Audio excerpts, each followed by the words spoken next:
안녕하세요. 아토피 피부염 1타 강사 안강모입니다. 주변에서 아토피 피부염 환자들 많이 보셨죠? 그것은 우리나라만의 문제는 아니고 전 세계적으로 유병률이 20%에 달할 정도로 굉장히 흔한 질환이기 때문입니다. 최근까지도 아토피 피부염 유병률이 점점 증가하고 있습니다. 오늘은 아토피 피부염의 증상, 발생 원인, 치료 방법 등 어떻게 예방하고 관리하는지에 대해서 자세히 설명드리도록 하겠습니다. 아토피 피부염은 가려움증을 주 증상으로 하는 만성적인 염증성 피부 질환이라고 정의할 수 있습니다.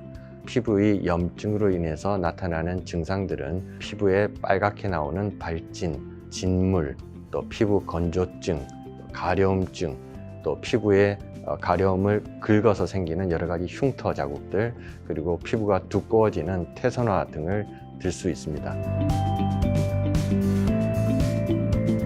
가장 특징적인 증상은 역시 가려움증입니다. 가려움증은 아토피 피부염의 가장 흔한 증상이면서 가장 괴로운 증상이라고 할 수 있습니다. 하루 종일 나타날 수 있지만 이 가려움증은 야간에 집중되는데 그로 인해 잠을 자지 못하고 성장이 저하되고 삶의 질이 저하되고 굉장히 힘든 상황들이 연출됩니다. 유전적 요인을 설명드리기 위해서는 가족력을 보시면 됩니다. 알레르기 질환이 부모님 모두 없는 경우에는 그 밑에서 나오는 자녀는 약 10에서 15%에서 아토피 피부염이 발생하고, 반면 부모님 중 어느 한 분이라도 알레르기 질환이 있는 경우에는 20% 내지 30%, 부모님 모두 알레르기 질환이 있는 경우에는 약 40%에서 아토피 피부염이 발생하게 됩니다. 환경적 요인은 더욱 중요합니다.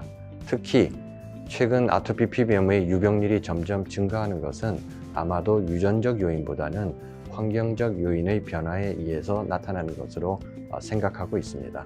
환경적 요인은 아마도 산업화로 인하여 대기 오염의 증가, 화학물질의 사용 증가 등이 아마도 피부를 자극하여 아토피 피부염의 발생 원인으로 자극하는 것으로 생각되고 있지만, 거꾸로 경제 사회적 발달에 따라 위생이 모두 깨끗해지고 감염성 질환들이 모두 줄어드는 것이 오히려 알레르기 질환을 더 잘 일으킬 수 있는 그런 면역 체질로 바꾸기 때문에 이런 아토피 피부염이 더 발생을 하는 것으로 알려져 있습니다. 아토피 피부염을 진단하기 위해서는 가장 중요한 기준 4가지를 아시는 것이 좋습니다. 우리가 그것을 주 진단 기준이라고 부르는데, 그 4가지 중 첫 번째는 가려움증입니다. 두 번째는 만성적인 재발 증상들입니다. 예를 들어 오랜 기간 동안 증상들이 호전과 악화를 반복하는 그런 경과를 보여야 한다는 말씀입니다. 셋째, 연령별로 잘 나타나는 부위에 습진이라든지 발진, 진물, 가려움증들이 나타나는 특징적인 증상들이 있어야 합니다. 네 번째, 아토피 피부염 이외에도 천식, 알레르기 비염과 같은 알레르기 질환들의 과거력, 가족력들이 있습니다.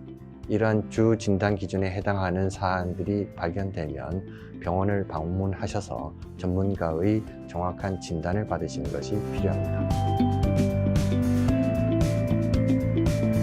일상생활 속에서 아토피 피부염을 예방 관리하기 위한 4가지 수칙을 말씀드리도록 하겠습니다. 첫 번째는 피부 관리입니다.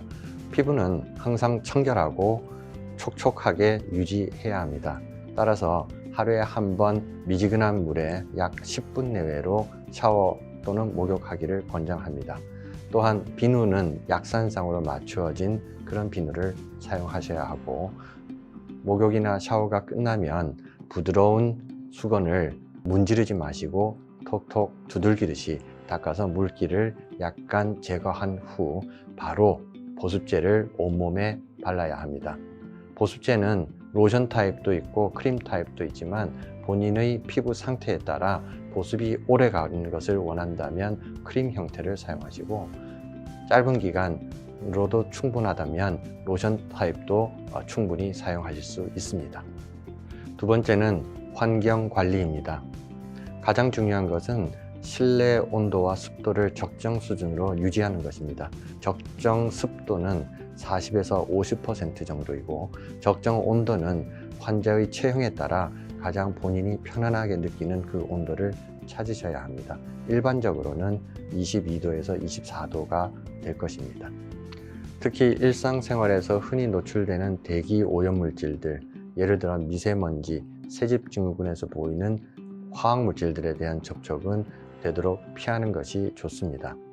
그 이외에도 손 발톱을 짧게 깎아서 피부에 상처가 나지 않도록 하는 것도 필요하고, 피부와 항상 접촉하는 의복은 거친 소재보다는 부드러운 면 소재의 옷을 사용하는 것이 좋습니다. 세 번째 수칙은 식이관리입니다. 아토피 피부염 환자들 중 특정 음식을 먹으면 증상들이 급속히 악화되는 경우들이 있기 때문에 많은 분들이 음식 관리를 해야 한다고 알고 계십니다. 아토피 피부염 환자들 모두가 그런 것은 아니라 전체의 약 30%에서 음식물에 의한 악화가 있으므로 정확한 진단을 통해서 특정 음식만 특정 환자에서 제한하도록 관리하는 것이 필요합니다. 그러나 대부분의 그 이외의 환자들은 어떤 음식을 먹어도 상관없으니 성장과 발달을 필요로 하는 이 시기에는 골고루 모든 음식을 섭취하도록 해주시는 것이 필요합니다. 마지막 네 번째 수칙은 심리관리입니다. 아토피 피부염이라는 질환 자체가 장기적으로 가는 질환이기 때문에 환자들은 늘 스트레스를 받고 있고 불안하고 긴장하고 있습니다. 심지어는 외모에 대한 우려 때문에 타인과의 관계에서 서로 위축되기도 합니다. 따라서 부모님께서는 항상 아이들을 심리적으로 안정될 수 있도록 도와주시는 것이 필요합니다. 하지만 아주 장기간 가는 경우, 특히 굉장히 심한 경우에는 정신건강의학과의 도움을 받는 경우가 필요할 수도 있겠습니다. 마지막으로 말씀드릴 것은 아토피 피부염이라는 질환이 다양한 경과를 보이고는 있지만 대부분의 환자들은 성장하면서 자연 소실되는 양호한 경과를 보입니다. 따라서 꾸준히 예방관리 수칙을 지켜주시기를 바라며 오늘의 강의 영상이 여러분들에게 많은 도움이 되었기를 바랍니다. 이상 아토피 피부염 1타 강사 안강모였습니다. 감사합니다.